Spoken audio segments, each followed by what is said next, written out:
Assalamualaikum warahmatullahi wabarakatuh. Salam Om Swastiastu, Namo Buddhaya, salam kebajikan. Saudara-saudara sekalian, pernahkah kita merasa dikuasai oleh emosi?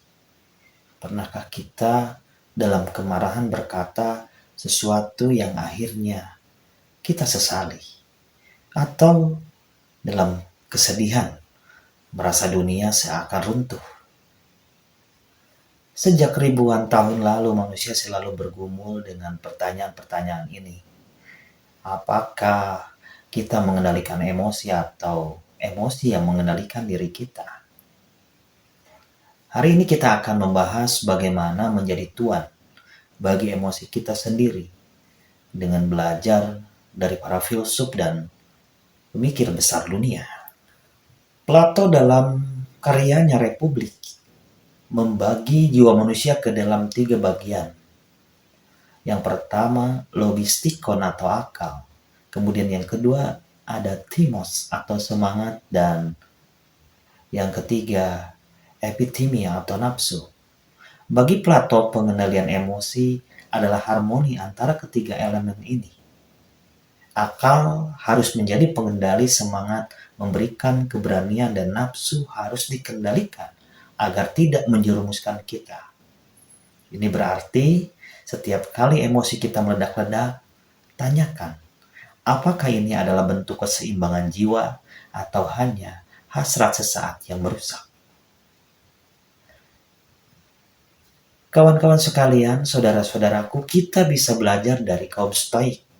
Marcus Aurelius dalam karyanya Meditation, ia menulis bahwa bukan peristiwa yang mengganggu kita, tetapi tafsir kita atas peristiwa itu.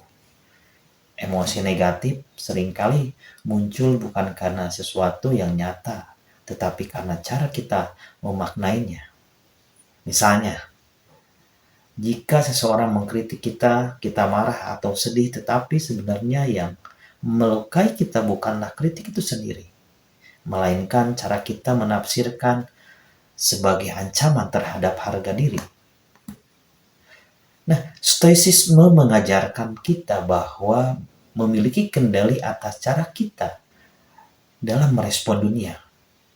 Di sisi lain, filsuf timur seperti Lao Tzu dalam karyanya Tao Te Ching mengajarkan pentingnya mengalir dengan kehidupan. Air yang lembut dapat mengalahkan batu yang keras. Dalam pengendalian emosi, kita tidak selalu harus melawan, tetapi justru memahami aliran secara alami dalam kehidupan dan tidak terlalu melekat pada sesuatu yang di luar kendali kita. Kemarahan kita sering muncul ketika kita ingin segala sesuatu berjalan sesuai keinginan kita. Padahal dunia ini bergerak dengan caranya sendiri. Pertanyaannya, namun apakah mengendalikan emosi berarti kita harus membungkamnya? Tentu saja tidak. Jean-Paul Sartre mengingatkan kepada kita bahwa manusia adalah makhluk bebas yang bertanggung jawab atas emosinya. Menekankan emosi tanpa mengolahnya hanya akan membuatnya meledak pada saat yang tidak terduga. Maka yang perlu kita lakukan adalah memahami, mengelola, dan menyalurkan emosi dengan cara yang lebih sehat. Bagaimana caranya? Pertama, kenali emosi. Setiap kali kita marah, sedih, atau cemas, berhentilah sejenak dan bertanya, apa penyebabnya? Apa maknanya? Kedua, atur pernapasan dan santai dalam tubuh ini.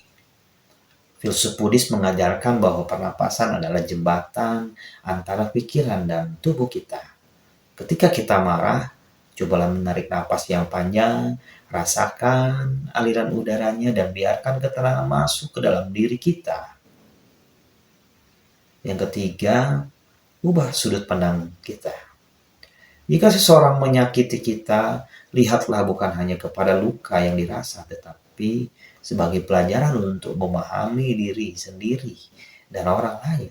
Saudara-saudaraku, pengendalian emosi bukanlah menekankan atau menghapus emosi, tetapi mengarahkan ke tempat yang tepat.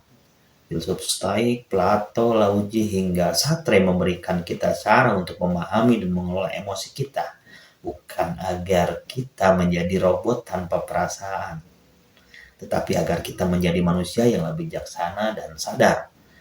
Maka mulai sekarang, setiap kali kita emosi, setiap kali emosi menguasai diri kita, mari kita bertanya, apakah aku tuannya atau justru aku hambanya?